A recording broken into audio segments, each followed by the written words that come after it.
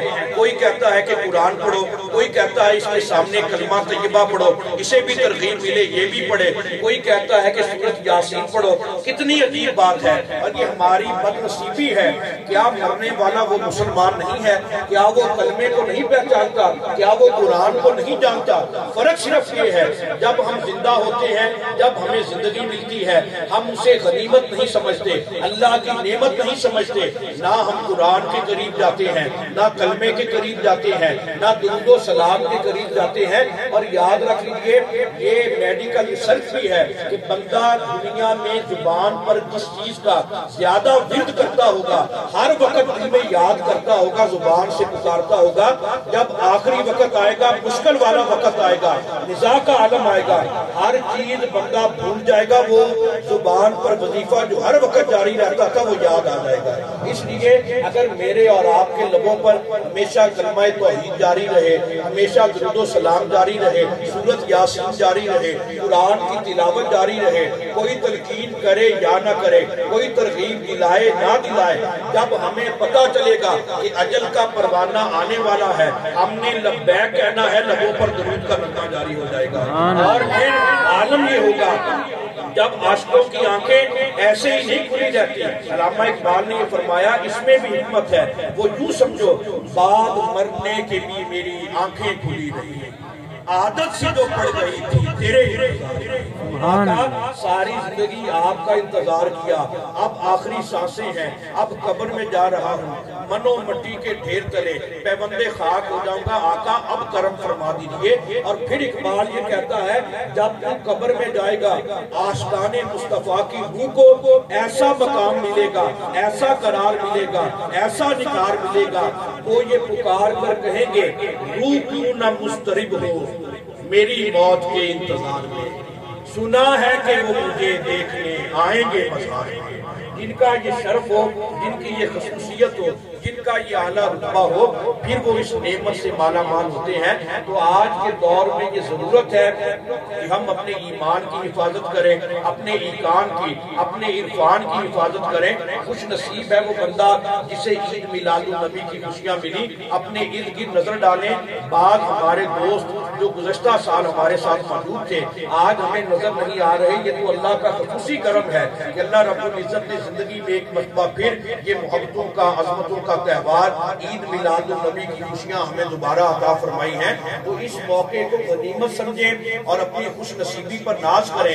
یہ بخشش کے وسیلے ہیں، کبھی میلاد کی محفل، کبھی درود و سلام کی محفل، کبھی پنجتن پاک کا وسیلہ، آل نبی اولاد علی کا دامن محبت۔ اور یہ وہ پاک گھرانہ ہے، شگفتہ گلشن زہرا کا ہر گلے تر ہے، کسی میں رنگ علی ہے، کسی میں بوئے رسول، بیدم یہی تو پانچ ہے مقصود کائنات، خیر النساء حسین و حسن مصطفیٰ علی۔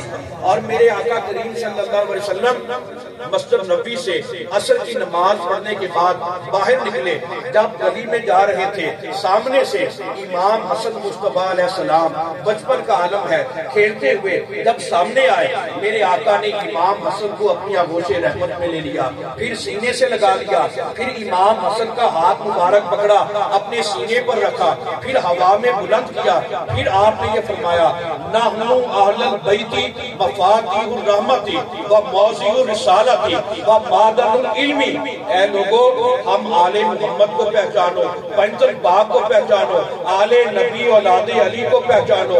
ہم نبوت کا فیض بانٹنے والے ہیں، ہم رسالت کی بھیک دنیا والوں کو دینے والے ہیں، ہم حیا کی گان رکھنے والے ہیں، رحمت کی گٹیاں رکھنے والے ہیں، علم کا فیض بانٹنے والے ہیں، حکمت کی خیرات دینے والے ہیں۔ اب کون سا ایسا منصب ہے